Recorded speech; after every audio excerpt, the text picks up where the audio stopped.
Hi guys hi guys hi guys, Radhe Radhe. Welcome on Balaji classes by Vajpayee sir में। ठीक है guys, Balaji classes by Atul Vajpayee में आज हम लोग देखेंगे हिस्ट्री मगध राज का उत्कर्ष। ठीक है गाइस, क्या करेंगे, क्या पढ़ेंगे हम लोग? मगध राज का उत्कर्ष गाइस देखेंगे। ठीक है गाइस, ये पूरी क्लास में पूरे कॉन्सेप्ट पढ़ेंगे और मगध राज का पूरा जो आज हम लोग पोस्टमार्टम करेंगे। तो गाइस आ जाइए हमारे साथ, सब लोग जो है स्टार्ट करते हैं अपना जो है मगध का उत्कर्ष। ओके गाइस, स्टार्ट होती है मगध के उत्कर्ष की कहानी कहाँ से स्टार्ट होती है हम लोग देख लेते हैं। सबसे पहले बात की जा रही है मगध का उत्कर्ष। तो मगध की उत्कर्ष की कहानी गाइस स्टार्ट होती है बृहदत्त वंश से। गाइस जैसे आपने महाभारत जब देखा होगा कभी, तो इसमें स्टार्टिंग में लिख के आता है कि आई एम टाइम। गाइस वैसे यहाँ पर मैं भी कह सकता हूँ आई एम टाइम। मुझे पता है कि बृहदत्त वंश की जो है मगध के उत्कर्ष की क्या कहानी, जिन्होंने पढ़ा है उन्हें मालूम है कि मगध के उत्कर्ष की क्या कहानी। गाइस आइए आज हम लोग स्टार्ट करते हैं। ये कहानी उस समय शुरू होती है जब बृहदत्त वंश की नींव रखी जाती है और इसकी स्थापना रखते हैं बृहदत्त। कौन? गाइस बृहदत्त, जो बृहदत्त वंश की नींव रखता है, इस वंश की स्थापना करता है। यहीं से शुरू हो जाता है मगध वंश का उत्कर्ष। मगध वंश की कहानी यहीं से शुरू हो जाती है। ओके गाइस, यहाँ से शुरू होता है मगध वंश का उत्कर्ष। मगध की कहानी यहीं से गाइस शुरू होती है। आगे लिखा बताया जा रहा है कि आगे लिखा है बृहदत्त ने की थी। आगे बृहदत्त ने मगध को संस्थापक माना जाता है। बृहदत्त जी को मगध का वास्तविक संस्थापक माना जाता है और इसकी राजधानी इन्होंने गिरिध्वज बना दी। अपने जो है जब बृहदत्त वंश की नींव रखी तो इसकी राजधानी क्या बना दी? गिरिव्रज बना दी। गाइस एक एक पॉइंट आराम से अच्छे से समझते चलेंगे ताकि अभी आगे आपसे इनसे रिलेटेड क्वेश्चन भी पूछे जाएंगे। बृहदत्त का एक पुत्र था जिसका नाम था जरासंध। अगर गाइस भाई महाभारत आपने देखी तो वहाँ पर इनका नाम जरूर सुना होगा। आपने महाभारत में एक स्लोगन भी सुना होगा कि जरासंध अभिमानी रण में हो गए पानी पानी। यस गाइस, लिखा है था जिसकी मृत्यु भीम के हाथों मल्ल युद्ध में हुई थी। कहाँ हुई थी गाइस? भीम के हाथों मल्ल युद्ध में। अब गाइस आपका क्रिएट क्वेश्चन यहाँ से ये क्रिएट होगा क्वेश्चन कि मल्ल युद्ध क्या है गाइस। ओके गाइस, आपका क्वेश्चन क्या बन रहा है यहाँ पर कि मल्ल युद्ध क्या है? तो गाइस आपकी जानकारी के लिए बता देते हैं मल्ल युद्ध क्या होता है। देखिए इसके लिए भी हमने बना कर रखा थोड़ा सा, मल्ल युद्ध समझ लीजिए क्या होता है। मल्ल युद्ध भारत का एक पारंपरिक युद्ध कला है। ठीक है, भारत के अतिरिक्त या पाकिस्तान, बांग्लादेश, श्रीलंका में भी प्रचलित थी। या दक्षिण पूर्वी एशियाई कुश्ती की शैली जैसे गाइस, ये जो है जैसे कुश्ती लड़ी जाती थी वैसे ही मल्ल युद्ध भी होता था। कुश्ती की शैलियों जैसे आगे लिखा है एशियाई कुश्ती की शैलियों जैसे नाबन के निकट संबंधी है। अकॉर्डिंग टू गाइस विकिपीडिया ये बताया गया है कि जो है मल्ल युद्ध जो है वो एज है कि श्री कृष्ण भगवान के हाथों मल्ल युद्ध में ही कृष्ण जी की जो है उनके मामा कंस जी की मृत्यु होती है। तो गाइस वो क्या था? मल्ल युद्ध था। तो मल्ल युद्ध एज अ कुश्ती। गाइस समझ में आ गया होगा, आपको कोई प्रॉब्लम नहीं होगी। तो बस उसी गाइस मल्ल युद्ध में ही भीम के हाथों, किसके हाथ है गाइस? भीम के। देखो एक बृहदत्त का जो पुत्र था जरासंध, उसकी मृत्यु भीम के हाथों, किसके हाथों गाइस? भीम के हाथों मल्ल युद्ध में हुई थी। गाइस वही भीम जो महाभारत में थे। आगे लिखा है इस वंश का अंतिम शासक रिपुंजय था। गाइस जो बृहदत्त वंश था इसका अंतिम शासक रिपुंजय था, यानी बृहदत्त वंश की काम खत्म होने वाला है। और रिपुंजय की हत्या पुलिक नाम के एक व्यक्ति ने कर दी। किसने की थी? पुलिक नाम के एक व्यक्ति ने कर दी थी। और पुलिक ने अपने पुत्र,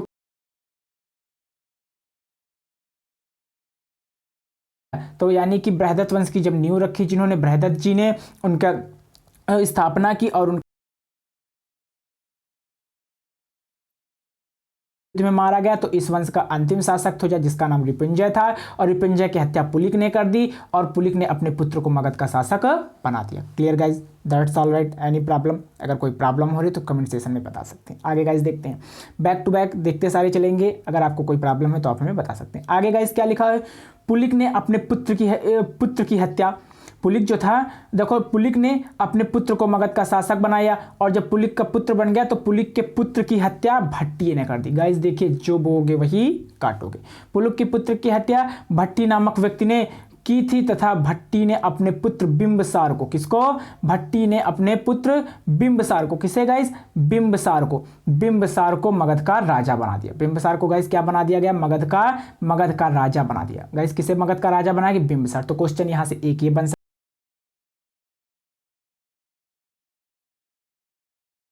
पिता का क्या नाम था? तो भट्टी। क्या लिखा है? भट्टी के पुत्र थे बिंबसार जो मगध के राजा बने। गाइज अब यहां से मेन हीरो की एंट्री अब होती, अब यहां से इंपॉर्टेंट गाइज पढ़ना है हमको। ठीक है, यहां से क्या है इंपॉर्टेंट, थोड़ा ध्यान देकर माइंड को कंसंट्रेट करके पढ़ेंगे। ओके गाइज, क्लियर हो रहा होगा? आगे चलते हैं नेक्स्ट स्लाइड में। मल्ल युद्ध के बारे में आपको मालूम। अगला बात यहाँ से शुरू होती है कहानी, असली कहानी यहाँ से होती है, मेन हीरो यहाँ से बात हुई ओके शुरू की जा रही है। लिखा है हर्यक वंश। इसके बाद कौन सा वंश आया गाइस? हर्यक वंश आया। इस वंश की स्थापना बिंबिसार जी ने की थी। तो बिंबिसार जी भट्टी का जो पुत्र था, उन्होंने बिंबिसार ने क्या किया? बृहदत्त वंश का काम खत्म करके एक नए वंश की नींव रखी जिसका नाम था बिंबिसार ने। जिस वंश की नींव रखी उसका नाम था हर्यक वंश। कौन सा वंश था गाइस? हर्यक वंश की नींव रखी। कोई प्रॉब्लम? No guys. हर्यक वंश का संस्थापक माना जाता है। आगे लिखा है बौद्ध धर्म के अनुसार। किसके अनुसार गाइस? बौद्ध धर्म के अनुसार बिंबिसार ने 544 से 492 ईसा पूर्व तक लगभग 52 वर्ष तक राज। गाइस इंपॉर्टेंट पॉइंट है कि बिंबिसार जी ने कितने वर्ष तक राज किया? 52 वर्ष तक शासन किया। गाइस एक बार आइए, जो हमारा माइंड होता है गाइस वो इमेज को जल्दी से रीड करता है, बातों को कम अच्छे से रीड करता है अगर मनोवैज्ञानिक दृष्टिकोण से माने। क्योंकि गाइस जैसे हमने आपसे कहा भी एप्पल, तो आपके दिमाग में आ गया क्योंकि आपने एप्पल देखा हुआ, आपको पता है एप्पल कैसा, तुरंत माइंड में इमेज आ गया। लेकिन हमने कोई ऐसी चीज़ का नाम ले लिया जिसको आपको नहीं पता है, जिसने के विषय में आपने कभी नहीं देखा, तो उसकी इमेज आपके दिमाग में नहीं बन पाएगी। इसलिए गाइस हम देख लेते हैं एक बार। ये है बिंबिसार जी। कौन से हैं गाइस? ये हैं बिंबिसार जी जिनकी बात कर रहे हैं। तो बिंबिसार जी ये हैं जिनका जन्म 544 बीसी यानी ईसा पूर्व से 492 ईसा पूर्व तक ये थे, सॉरी गाइस, शासन किया था। इन्होंने टोटल 52 ईयर्स तक शासन किया था। कितने ईयर्स तक शासन किया था गाइस बिंबिसार जी ने? हर्यक। किस वंश की नींव रखी थी गाइस? हर्यक। तो आप बिंबिसार को स्क्रीन पर देख रहे हैं, इसलिए आपके माइंड में कभी भी क्वेश्चन आएगा तो इससे रिलेटेड क्वेश्चन में आपको कोई डाउट नहीं होगा। ओके गाइस, क्लियर हो रहा है? फिर से बात कर लेते हैं, अब यहीं चलते हैं। इन्होंने कितने वर्ष तक राज किया? 52 वर्ष तक इन्होंने शासन किया। जैन साहित्य के अनुसार इनका उपनाम श्रोणित था। इनका उपनाम क्या था? पदवी जी थी, श्रोणित थी और तथा मत्स्य पुराण। जैन साहित्य के अनुसार तो इनका उपनाम श्रोणित था, लेकिन अगर मत्स्य पुराण आगे गाइस देखते हैं आगे क्या हुआ। बिंबिसार भाई गाइस पहले दो तरीके होते थे, राजा अपने राज्य को बढ़ाने के लिए दो तरीकों का यूज करते थे। पहला, युद्ध के द्वारा किसी दूसरे राज्य का राज्य जीतकर अपने राज्य का विस्तार करते थे, या फिर विवाह प्रणाली द्वारा। तो बिंबिसार जी ने विवाह प्रणाली का भी उपयोग किया और युद्ध का। तो गाइस देखते हैं कहाँ कहाँ कैसे विवाह प्रणाली का उपयोग करके उन्होंने अपने राज्य को बढ़ाया। ओके गाइस, क्लियर हो रहा है? गाइस कोई प्रॉब्लम हो कमेंट सेक्शन में बताइए। लिखा है बिंबिसार। बिंबिसार ने कोसल नरेश यानी कोसल देश के राजा प्रसेनजित, कोसल देश के राजा कौन थे? प्रसेनजित की बहन महाकोसला, प्रसेनजित की बहन महाकोसला से विवाह कर लिया, जिससे उनको प्रॉफिट यह मिला कि कोसल नरेश के राजा भी अब उनके मित्र हो गए। अगर किसी युद्ध में कोई दिक्कत हो तो वो भी उनको मदद करेंगे। ठीक है, आगे लिखा है लिच्छवी नरेश चेटक की पुत्री चेलना से विवाह कर दिया। लिच्छवी जो राजा थे, लिच्छ देश के लिच्छवी जो राजा थे, उनके चेटक जी थे, उनकी पुत्री चेलना से विवाह कर दिया। गाइस जिसे छलना तथा चेलना भी कहा जाता है, क्योंकि ऑप्शन में अगर कहीं मिलेगा तो आपको कंफ्यूज नहीं होना। ओके गाइस, आगे लिखा है, आगे उन्होंने क्या किया? मद्र नरेश। कहाँ गाइस? मद्र देश की राजकुमारी क्षेमा, क्या नाम है मद्र देश की राजधानी? क्षेमा, जिसे कहीं कहीं खेमा भी कहा जाता है, से भी विवाह कर लिया। इससे क्या करने? विवाह करके अपने राज्य का विस्तार। गाइस बौद्ध बिंबिसार जी ने, जो कि हर्यक वंश के संस्थापक थे। ओके गाइस, क्लियर हो गया? अब नेक्स्ट स्लाइड पर चलते हैं। ये हमने बिंबिसार जी को देख लिया है। इनके विषय में 544 से 492 ईस्वी तक 52 वर्ष तक उन्होंने राज किया था। आगे गाइस चलते हैं, कोई प्रॉब्लम नहीं है। आगे लिखा है गाइस बिंबिसार, बात की जा रही है गाइस यहाँ पर बिंबिसार ने अवंती नरेश चंद्रप्रगोत के राज्य में राज्यवैद जीवक भेजा था। बिंबिसार जी ने अवंती देश के राजा अवंती नरेश, भाई अवंती नरेश चंद्रप्रगोत, अवंत के राजा कौन थे? चंद्रप्रगोत जी के राज्य में राज्यवैद अपना जीवक भेजा था। बिंबिसार ने अंगराज्य को परास्त कर मगध में मिला लिया। बिंबिसार जी ने क्या किया? देखिए, अभी तो विवाह प्रणाली द्वारा कुछ राज्य को अपने में मिलाया। अब दूसरा तरीका क्या है? युद्ध द्वारा। तो उन्होंने युद्ध द्वारा क्या किया? अंगराज को परास्त कर दिया। किसको किया गाइस? अंगराज्य परास्त करके अंग देश को अपने राज्य में मिला लिया। ठीक है गाइस, मगध में बिंबिसार ने अंगराज को परास्त कर मगध में मिला लिया। आगे लिखा है बुद्ध का समकालीन था। आगे लिखा है जो बुद्ध का समकालीन था, अगर बुद्ध को उपहार में विल्वन विहार दिया। यस गाइस, जो ये था गौतम बुद्ध का, यहाँ गाइस क्या होना चाहिए? गौतम बुद्ध का समकालीन था बिंबिसार, यानी जिस समय गौतम बुद्ध थे उस समय बिंबिसार जिस समय राजा थे उस समय गौतम बुद्ध जी भी थी, और इन्होंने बुद्ध धर्म ग्रहण किया होगा। तो इन्होंने क्या दिया? बुद्ध जी को बिंबिसार जी ने विल्वन विहार दिया। अगर आपने बौद्ध धर्म टॉपिक हमारे साथ पढ़ा है तो उसमें आपको गाइस मालूम होगा कि इन्होंने विल्वन विहार दिया था। ओके गाइस, क्लियर हो रहा है? Any problem? कोई डाउट गाइस? आपको कोई डाउट नहीं हो रहा होगा, अच्छे से आप समझ रहे होंगे। ओके गाइस, वाइस भी क्लियर आ रही है। आगे देखते हैं गाइस, आगे देखते हैं 492 गाइस यहाँ मिसप्रिंट है। अजातशत्रु ने, हाँ गाइस 493 होगा, क्या होगा गाइस? 493 होगा गाइस। ओके गाइस, यहाँ 492 नहीं होना चाहिए, क्या होना चाहिए 493 गाइस। 493 493 ईसा पूर्व ने अजातशत्रु ने बिंबिसार की हत्या कर दी। अजातशत्रु का काम खत्म, हर्यक वंश का काम खत्म। ये दूसरा वंश हर्यक वंश का काम हो गया खत्म, क्योंकि अजातशत्रु ने क्या की, अजातशत्रु ने बिंबिसार की हत्या कर दी, यानी अपने पिता को बिंबिसार को मारकर अजातशत्रु जी ने क्या किया, अब मगध का शासन ग्रहण कर लिया और मगध का राजा बन गया। कब, 493 गाइस। ठीक है, आगे देखते हैं। कोई बात नहीं, क्लियर हो रहा है। अजातशत्रु ने लिच्छियों, देखो लिच्छवी देश के राजा लिच्छियों के खिलाफ युद्ध में 2 नए हथियारों का प्रयोग किया, महाशिलाकंटक और रत्नमूषक। गाइज अभी एक बात किया कि लिच्छियों, अभी फिर एक बात आपको दिखाई दे रहे हैं गाइज, लिच्छियों से रिलेटेड है। लिच्छवी राजा के विषय में थोड़ी देर या लिच्छवी नरेश चेटक, ये कौन से लिच्छवी हैं, वही लिच्छवी नरेश चेटक है जिन्होंने चेलना और छेलना के साथ बिंबिसार जी की शादी हुई। जब उन्हें पता चला कि उनके पिता की मृत्यु उनके पुत्र ने कर दी थी, तभी उन्होंने अपने बिंबिसार जी के पुत्र यानी कि अपनी पत्नी के जो पति थे उनके खिलाफ युद्ध छेड़ दिया। ठीक, और इसी युद्ध में फिर अजातशत्रु ने क्या किया, उनके खिलाफ 2 नए हथियारों का प्रयोग किया लिच्छवियों के नरेश, जिसका नाम रत्नमूषक और रत्नमूषक लगाया था। अभी देखते गाइस वहाँ पे चलते हैं। ठीक है, अब देखिए यही जो थे यहाँ गाइस क्लियर करते, यही अवंती नरेश देखिए चंड प्रगोट थे, जिनके राजवैद में जीवक को भेजा गया था। ठीक है, इस कंफ्यूज नहीं हुई, वही टॉपिक पे जहाँ से चल रहे हैं। क्या किया, अजातशत्रु ने लिच्छियों के खिलाफ, अब समझिए इन्होंने लिच्छियों ने क्यों युद्ध किया, क्योंकि अजातशत्रु के पिता लिच्छियों के रिश्तेदार थे, यानी कि जो है लिच्छवियों की लड़की अजातशत्रु के पिता के साथ उनका विवाह हुआ था, इसलिए इन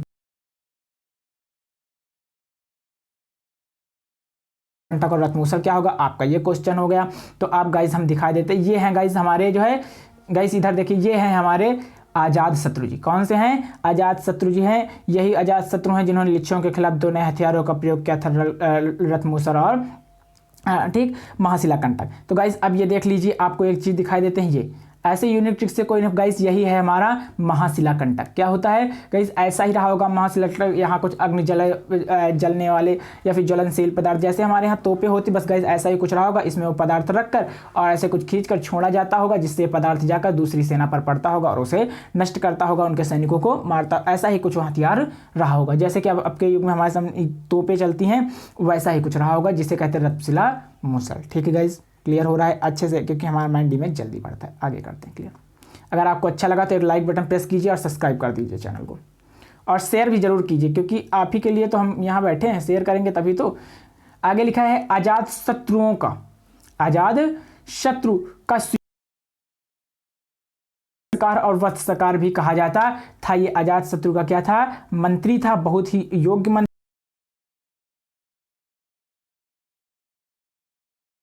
किया था। फिर वही तरीका है, क्यों, क्योंकि राज्य को बढ़ाने के लिए उन्होंने देखा, कौशल नरेश जी ने देखा कि अजातशत्रु बहुत शक्तिशाली है, ज़्यादा से ज़्यादा लोगों पर राज करता जाता, इसलिए अपनी पत्नी वजीरा क्या किया, कौशल नरेश प्रसेनचित ने अपनी पुत्री वजीरा का विवाह अजातशत्रु से कर दिया। अब गाइस प्रसेनचित की बात है, उन्होंने अपनी पुत्री का विवाह किसके साथ कर दिया।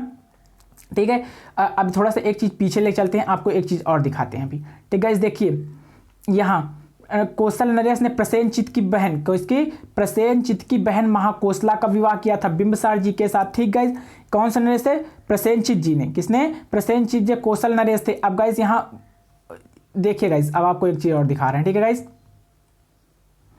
अब यहाँ पर जहां हम लोग पढ़ रहे हैं, यहाँ पर पहुंच चुके हैं। यहाँ पर प्रसेनचित जी ने, किसने, प्रसेनचित जी ने अपनी पुत्री का विवाह कर दिया, वजीरा का विवाह अजातशत्रु के साथ करे, क्योंकि जब अगर रिश्तेदारी रहेगी तो वो राजा हमारे ऊपर युद्ध नहीं करेगा, हमारे ऊपर आक्रमण नहीं करेगा, हमारा मित्र बन जाएगा और हमारा राज्य कुशल रहेगा। ये तरीके होते थे गाइस। आगे देखते हैं। अजातशत्रु बौद्ध एवं जैन दोनों मतों का पोषक था, यानी दोनों धर्मों को मानता था, बौद्ध धर्म और जैन धर्म, लेकिन उन्होंने बौद्ध जी को भी जाके हमारे वीडियो में पढ़िए, हमारे प्लेलिस्ट में जाके पढ़ लीजिए, मैंने डाला हुआ है। ठीक है, आगे देखते हैं। आगे बात की जा रही है यहाँ अजातशत्रु का शासक के 8वें वर्ष, जब अजातशत्रु का शासन चल रहा था तो उसके 8वें वर्ष यानी जब 8 ईयर्स था, उसके शासक का शासनकाल का जब 8 ईयर था, यानी महात्मा गौतम बुद्ध को महापरिनिर्वाण की प्राप्ति हुई। गाइस अब यहाँ आपके लिए क्वेश्चन, इसका आंसर आप कमेंट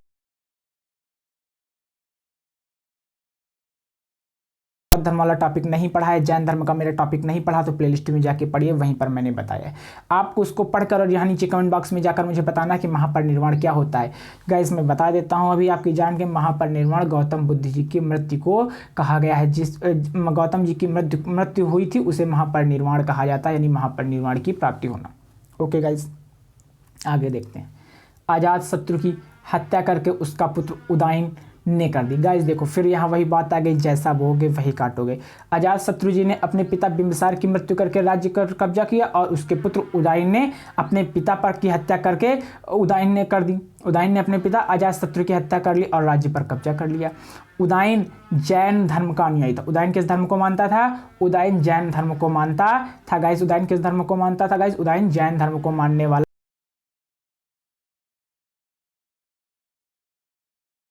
अनुयायी था। इसने गंगा तथा सोन, कौन कौन सी नदियां गाइस? गंगा तथा सोन नदियों के संगम पर, गाइस गंगा नदी और सोन किस नदी के संगम पर? गाइस गंगा तथा सोन नदी, लिखा है गंगा तथा सोन नदियों के संगम पर पाटलिपुत्र नामक नगर की स्थापना की थी। गाइस किसने? उदयन ने। उदयन कौन था? अजातशत्रु का बेटा और बिंबिसार का पोता। आगे लिखा है नगर की स्थापना की तथा राजधानी बनाया, यानी कि उदयन ने अपनी राजधानी किसे बनाया? पाटलिपुत्र को। गाइस उदयन को। आगे लिखा है, अब लिखा है हर्यक वंश का अंतिम शासक हर्यक वंश, जिसकी स्टार्टिंग कहाँ से हुई थी? गाइस बिंबिसार जी से शुरू हुआ था और आज आके खत्म हो रहा है नाग दशक पर। हर्यक वंश का अंतिम शासक नाग दशक था। हर्यक वंश का अंतिम शासक कौन था? नाग दशक था, जिसने नाग दशक था। आगे गाइस लिखा है नाग दशक था तथा जिसने शिशुनाग ने पद से हटाकर शिशुनाग वंश की नींव रखी। नाग दशक को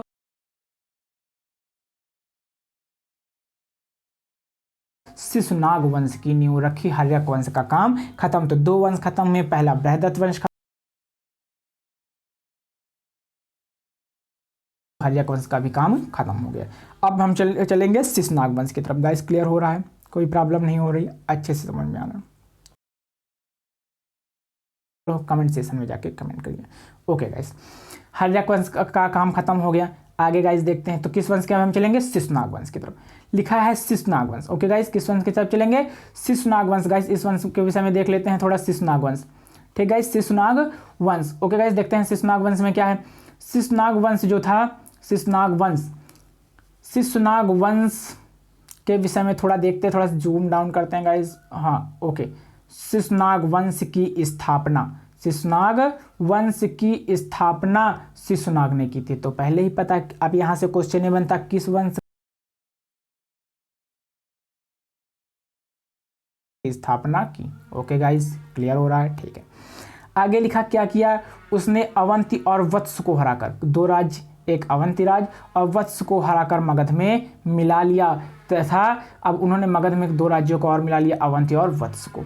इसने वज्जीय देश थे वहाँ के राजा को नियंत्रण रखने के लिए अपनी राजधानी वैशाली बनाई। गाइस राजधानी क्या होती थी? जैसे राजधानी जो जिसका जो क्षेत्र उसके बीचों बीच में राजधानी बनाई जाती थी, जाकि सभी क्षेत्रों से होने वाले आक्रमण और हमारी जो सीमा है उन पे क्या चल रहा है इसकी जानकारी मिलते रहे। तो यहाँ से ये होता है कि देखो पहले राजधानी क्या थी? अभी भी गंगा और सोन नदियों के तट पर अगर आपने पढ़ा है तो रिवाइज के, कौन सी राजधानी? पाटलिपुत्र राजधानी बनाई थी। गाइस क्लियर है? कौन सी राजधानी बनाई थी? पाटलिपुत्र राजधानी बनाई थी गंगा और सोन नदियों के पुट पर। लेकिन अब क्या किया इसने? राजधानी बदल ली। इसने वज्जियों पर नियंत्रण रखने का अपनी राजधानी कहाँ बना दी? वैशाली बना दी। क्लियर करते रहिए गाइस। फिर शिशुनाग का उत्तराधिकारी उसका पुत्र। गाइस शिशुनाग वंश की स्थापना शिशुनाग ने की थी हर्यक को खत्म करके। अब शिशुनाग का उत्तराधिकारी उसका पुत्र जिसका नाम था कालाशोक। क्या नाम था? कालाशोक था, जिसे पुराणों तथा दिव्यवाणों में काकवर्ण कहा गया। इसे दिव्यवाणों और पुराणों में क्या कहा गया? काकवर्ण। आगे देखते हैं गाइस, लिखा है काकवर्ण कहा गया। नेक्स्ट स्लाइड पर चलते हैं। आगे बात की जा रही गाइस कि लिखा है काकवर्ण। क्या लिखा है? कालाशोक, जिसे गाइस अब द्वितीय बहुत संगीत आपने बहुत गर्म में पढ़ा है। बहुत संगीत या क्या होते, संगीत क्या होते, द्वितीय बहुत संगीत में क्या हुई, ये सब की जानकारी नहीं, जाके बहुत धर्म पढ़िए। द्वितीय बहुत संगीत कब हुई? 383 ईसा पूर्व में हुई थी। इस समय इस वंश का अंतिम शासक नंदिवर्धन था। वहां पर बताया गया तीसरी बौद्ध संगीत के समय किसके समय हुई थी? नंदिवर्धन के समय हुई थी। और नंद वंश, अब गाइस आ गया है नंद वंश का संस्थापक, यानी वो वंश भी खत्म, अब आ गया नंद वंश। और नंद वंश का संस्थापक महापद्म नंद था। गाइस अब बस थोड़ा सा समय आपको और लेंगे, 10-5 मिनट खत्म होने वाली क्लास। नंदवंश, नंदवंश का संस्थापक महापद्म नंद था। पुराणों में इसे, ठीक है, क्यों? क्योंकि इसे पुराणों में देखो महापद्म नंद जी जो थे, इन्हें पुराणों में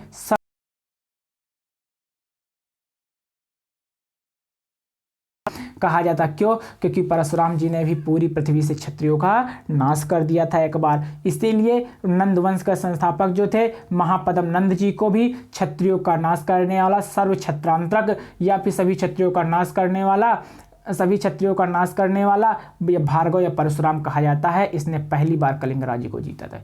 कलिंग राज्य को मगध का कोई भी राजा नहीं जीत पाता था, लेकिन इसने, महापद्म नंद जी ने कलिंग राज्य को जीत लिया। चाहे बिम्बिसार हो, चाहे अजातशत्रु हो, किसी ने भी इसको जो है नहीं जीत पाया कलिंग राज्य को, लेकिन इन्होंने जीता था।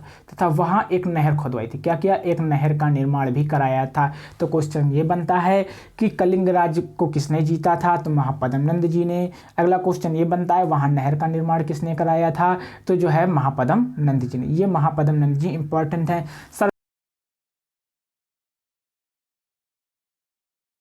किसे कहा जाता है? तो महापद्म नंद जी को। महापद्म नंद जी ने किस वंश की स्थापना की? तो नंद वंश की। यहाँ से कई सारे क्वेश्चन बनते हैं, इसलिए गाइस से क्लियरफुली होकर, अगर आपको समझ में आ गया तो अच्छा, नहीं तो वीडियो को ज्वाइन करके फिर से पढ़िएगा। आगे बात की जा रही है व्याकरणाचार्य पाणिनि, जो महापद्म नंद के मित्र थे। महापद्म नंद जी के व्याकरणाचार्य पाणिनि क्या थे? मित्र थे। महापद्म नंद जी का पुत्र था घनानंद। गाइस महापद्म नंद जी का पुत्र क्या था? घनानंद। और महापद्म नंद जी का जो पुत्र था घनानंद, इसके विषय में अगली स्लाइड में देखते हैं। ठीक, महापद्म नंद जी का जो पुत्र था उसका क्या नाम था guys? Ghananand. Okay guys, clear हो रहा है? ठीक है गाइस, अच्छे से चल रहा है। आगे लिखा है यूनानी। क्या लिखा है? यूनानी लेखक इसे अग्रमीज, किसे? घनानंद को। किसे गाइस? घनानंद को। यूनान के जो लेखक है, भारत पर जो है जब कई साल यहाँ आते रहे घूमने के लिए, है ना, और भारत का अध्ययन करते रहे, तो जब यूनानी लेखक आए, यूनानी लेखक के विषय देखा गया तो वहाँ क्या मिला कि इसे अग्रमीज कहा। किसे? घनानंद को। तथा घनानंद के समय 325 ईसा पूर्व। किसमें गाइज? 325 ईसा पूर्व। गाइज अगर आप ईसवी और ईसा पूर्व में अंतर नहीं पता तो आप जाके मेरी पीछे वीडियो देखिए। में सिकंदर ने भारत के पश्चिमोत्तर प्रांत में आक्रमण कर दिया। गाइस सिकंदर एक ऐसा इंसान था जिसने पूरी दुनिया को जीत लिया था। सिकंदर जैसी शक्तिशाली सेना किसी के पास नहीं थी। सिकंदर की सेना का ताकत इतना मनोबल इसलिए था क्योंकि सिकंदर ऐसा राजा था जिसने पूरे भारत को जीत लिया था। सिकंदर के जैसा जो है कहा जाता है, नाम लिया जाता है सिकंदर का इतिहास में, नाम लोग आज भी याद रखते हैं कि सिकंदर ऐसा था जिसने पूरे भारत को जीत लिया था। यस गाइस, आगे बात करते हैं। 322 ईसा पूर्व में चंद्रगुप्त मौर्य ने चाणक्य की सहायता से घनानंद को परास्त कर दिया और उसकी हत्या कर दी। अब गाइस घनानंद कौन था? फिर से इंपॉर्टेंट है। अभी हमने क्या पढ़ा? घनानंद जी। फिर गाइस आपको रिवाइव करने के लिए थोड़ा सा पीछे चलते। घनानंद जी कौन थे? महापद्म नंद जी के पुत्र थे। कौन थे? महापद्म नंद जी के पुत्र थे घनानंद, जो कि नंदवंश के अंतिम थे। कौन थे? नंदवंश का अंतिम शासक थे। और इन्हें घनानंद जी को किसने हराया था गाइस? घनानंद जी को चंद्रगुप्त मौर्य ने चाणक्य की सहायता से। चंद्रगुप्त मौर्य ने चाणक्य की सहायता से। चाणक्य जैसा विद्वान और चंद्रगुप्त जैसे जो है विद्वान लोग नहीं मिलेंगे। उन्होंने क्या किया? एक रास्ते से एक आम इंसान को उठाकर राजा बना दिया गाइस, है ना, और पूरे भारत पर। क्यों? क्योंकि जब ऐसा उन्हें लगा कि जो हो रहा है वो गलत हो रहा है, सिकंदर से जो है। अब यहाँ से गाइस हम लोग थोड़ा सा पढ़ेंगे मौर्य काल के, वहाँ चंद्रगुप्त और चाणक्य के समय विशेष अच्छे से पढ़ेंगे। ठीक है, आगे क्या लिखा है? घनानंद को परास्त कर दिया और उसकी हत्या कर दी। यहाँ से गाइस यहाँ से काल अब स्टार्ट होगा हमारा मौर्य वंश। क्या स्टार्ट होगा? अगले वीडियो में गाइस मौर्य वंश पढ़ेंगे। अभी थोड़ा सा अब देखते हैं, वन लाइनर क्वेश्चन देखते हैं। आपने अभी तक क्या पढ़ा उसका एक जो है स्पीड टेस्ट होगा, रिवाइज होगा। देखिए यहाँ से कुछ इंपॉर्टेंट क्वेश्चन। मगध से जुड़े महत्वपूर्ण तथ्य। मगध शासक से जुड़े क्या करेंगे? कुछ महत्वपूर्ण तथ्य गाइस हम यहाँ पर अब थोड़ा सा देखेंगे। ओके गाइस, कोई प्रॉब्लम नहीं है। लिखा है मगध का सबसे प्राचीन वंश।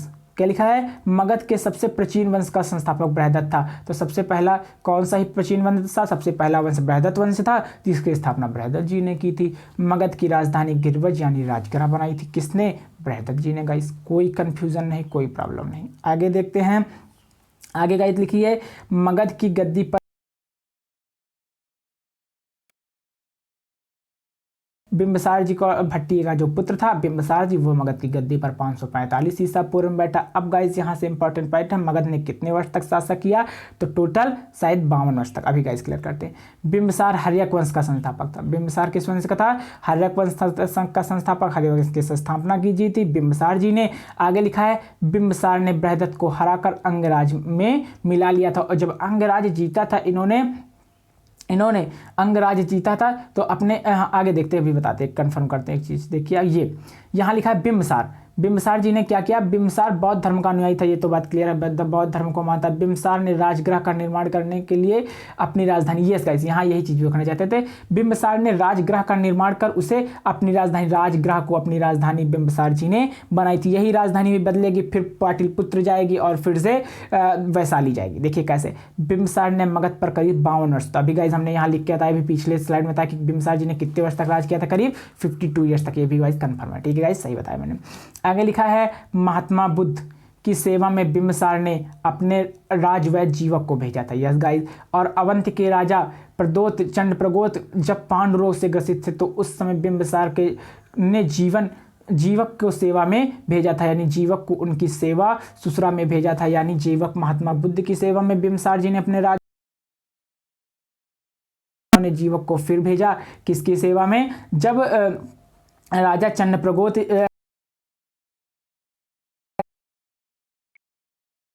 बिंबिसार, आगे क्या बात की जा रही है गाइस, बिंबिसार, ठीक है गाइस। बिंबिसार के विषय में बिंबिसार ने वैवाहिक संबंध स्थापित करके, यस गाइस बिंबिसार ने क्या किया, बिंबिसार जी ने वैवाहिक संबंध को स्थापित करके राज्य को बढ़ाने का सिस्टम बिंबिसार जी ने चलाया था। कैसे गाइस, वैवाहिक संबंध बढ़ाने का क्या तरीका था, विवाह द्वारा। कैसे, विवाह द्वारा अपनी राज्य को बढ़ाया था। ओके गाइस, क्लियर हो रहा होगा। आगे लिखा अपने राज्य का विस्तार किया। आगे लिखा कौशल नरेश प्रसेनचित की बहन महाकोशला, वैशाली की चेटक की पुत्री चेलना तथा मध्य प्रदेश की राजधानी जो कि अब पंजाब में पड़ता है मध्य प्रदेश, राजकुमारी क्षेमा से शादी के 3 लोगों से विवाह करके अपना राज्य बढ़ाया था। क्लियर हो रहा है। ओके गाइस, आगे देखते हैं, बस कुछ ही क्वेश्चन बचे। आगे लिखा है अजात शत्रु, क्या गाइस लिखा है, अजात शत्रु की हत्या करके उसके बेटे उदयन ने 461 ईसा पूर्व, कब 461 ईसा पूर्व में कर दी, और वह गद्दी पर बैठ के अजात शत्रु की बेटा पुत्र ने उदयन ने कर दी, और अजात शत्रु ने अपने पुत्र बिंबिसार की हत्या करके गद्दी को प्राप्त किया था। आगे गाइस बात कर रहे हैं उदयन ने पाटलिपुत्र की स्थापना की, यस गाइस। यहाँ से फिर बनता है गंगा, कहाँ गाइस, गंगा और सोन नदियाँ, गंगा और सोन गाइस दोनों नदियों के संगम पर ही पाटलिपुत्र नगर की स्थापना की थी। ओके गाइस, गंगा और सोन नदियों के संगम पर ही पाटलिपुत्र नगर की स्थापना की गई थी, और स्थापित करके इसको राजधानी बनाया था उदयन ने। किसने बनाया था, उदयन। जबकि इसके पहले राजधानी कहाँ हुआ, भी जैन धर्म का अनुयायी था। हर्यक वंश का अंतिम शासक उदयन का बेटा नागदशक था। यहाँ से हर्यक वंश खत्म होता है जो कि बिंबिसार से शुरू हुआ था। आगे लिखा है नागदशक को उसके आमात्म शिशुनाग ने 412 ईसा पूर्व में अपदस्थ, मतलब पद से हटा देना, पद मुक्त करके न मगध पर शिशुनाग वंश की स्थापना की। मगध पर किसकी स्थापना कर दी, शिशुनाग वंश की नींव रख दी, शिशुनाग वंश की स्थापना कर दी और नागदशक को हटा दिया। हर्यक वंश का अंतिम शासक उदयन का बेटा नागदशक था। हर्यक वंश बिंबिसार से शुरू हुआ, नागदशक तक था, लेकिन नागदशक को क्या किया गया, हटा दिया गया और शिशुनाग वंश की स्थापना कर दी गई। आगे गाइस देखते हैं, बस यही 5 क्वेश्चन और बचे गाइस, बस क्लियर हो रहा है। यहाँ क्या लिखा है, शिशुनाग जी, कौन गाइस, शिशुनाग जी जो थे, शिशुनाग जी ने क्या किया, शिशुनाग लिखा है, शिशुनाग जी ने अपनी राजधानी पाटलिपुत्र से हटाकर वैशाली स्थापित की। देखिएगा इस वैशाली पाटलिपुत्र हो गई थी, फिर इसे कहाँ लेकर आए, वैशाली। आगे लिखा है शिशुनाग का उत्तराधिकारी कालाशोक फिर से राजधानी पाटलिपुत्र ले गया, और कालाशोक उसका बेटा फिर से राजधानी कहाँ, पाटलिपुत्र ले गया।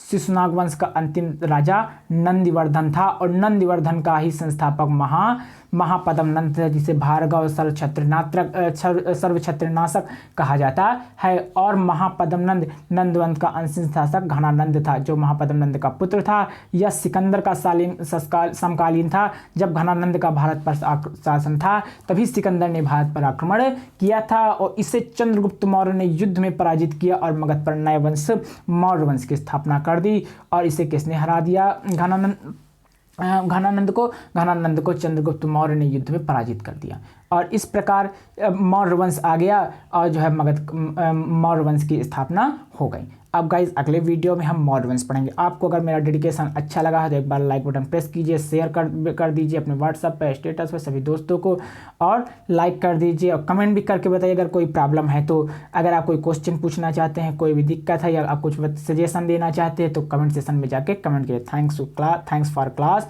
Radhe Radhe. Okay guys, bye guys, देखते रहिए बालाजी क्लासेस में। Thank you.